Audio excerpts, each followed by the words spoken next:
Bonjour, Corentin Petit, technico-commercial secteur de Roy. Bonjour, David Boucher, référent technique à la ferme pilote. Bienvenue pour un nouveau carrément plein sur les couverts végétaux.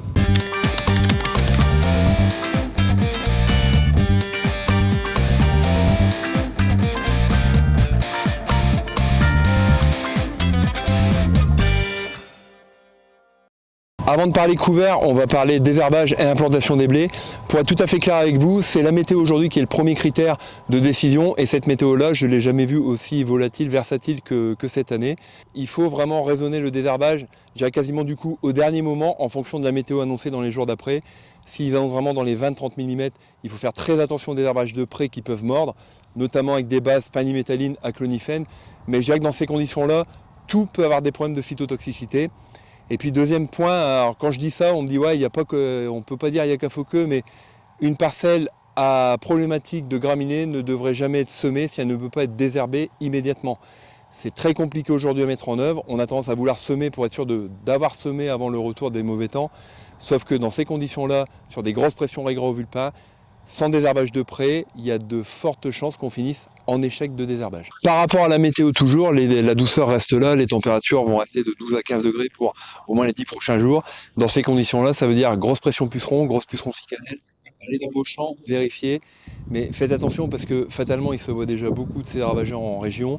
Il y aura forcément certains qui seront virulifères dans le lot, donc il est important de les gérer.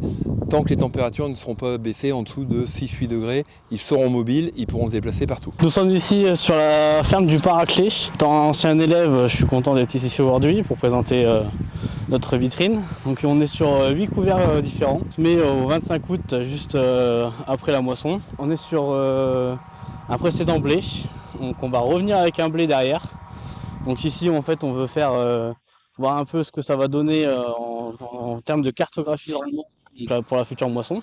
On a fait des pesées aussi, des pesées de biomasse. Donc on va aussi faire des reliquats azotés sur les différents mélanges. Donc on va aussi suivre les flux d'azote par procédé avec des bougies poreuses. Sur cette plateforme qu'on mène au Paraclet dans le cadre de notre partenariat, et puis présentée aujourd'hui ici sur une grosse plateforme avec la Fédération de chasse de la Somme, le but, comme vous l'a présenté Corentin, c'était de travailler un couvert entre deux pailles.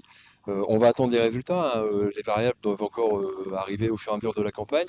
Mais on a aussi d'autres essais qui ont été menés en région avec du semis à la volée avant moisson. On arrive globalement à 3-4 tonnes de matière sèche petit à petit. Et puis d'autres plateformes qui ont été faites sur d'autres thématiques. Alors, comme tous les ans chez Carré, on a beaucoup de plateformes couvertes, beaucoup d'essais. Et je vous invite à nous contacter pour venir les voir, pour avoir des restitutions. Et on vous proposera une formation sur les couverts végétaux au courant de l'hiver. Niveau destruction des couverts, c'est vraiment une question à se poser avant de choisir son mélange, très important. Il y en a qui vont se détruire tout seuls, qui gèlent. On peut le voir ici, il y a du Niger qui a déjà gelé avec juste la petite gelée blanche de début de semaine. Par contre, il y a des plantes qui seront extrêmement compliquées à détruire. Par exemple, du seigle forestier, il faudrait qu'il gèle à -15. Ça devient quand même relativement rare dans la région. Et puis entre deux, il y a toutes les solutions de la plus légère. Le rouleau faca devant le semoir, c'est ce qui sera testé ici quand on va semer le deuxième blé, jusqu'à du broyeur, mais le problème c'est que ça coûte un petit peu cher, c'est 40-45 € de l'hectare. Et puis des solutions chimiques, comme du glyphosate, avec le souci c'est qu'on ne peut pas intervenir sur des surfaces déclarées en IAE.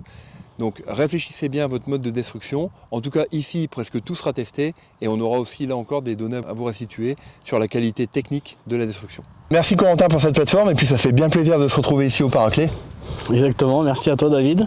Et puis merci aussi à la ferme du Paraclet qui nous accueille aujourd'hui pour notre partenariat. J'espère qu'on a répondu à toutes vos questions. Et si vous avez d'autres questions, n'hésitez pas à appeler le groupe Carré. On se retrouve bientôt pour un nouveau Carrément Plein.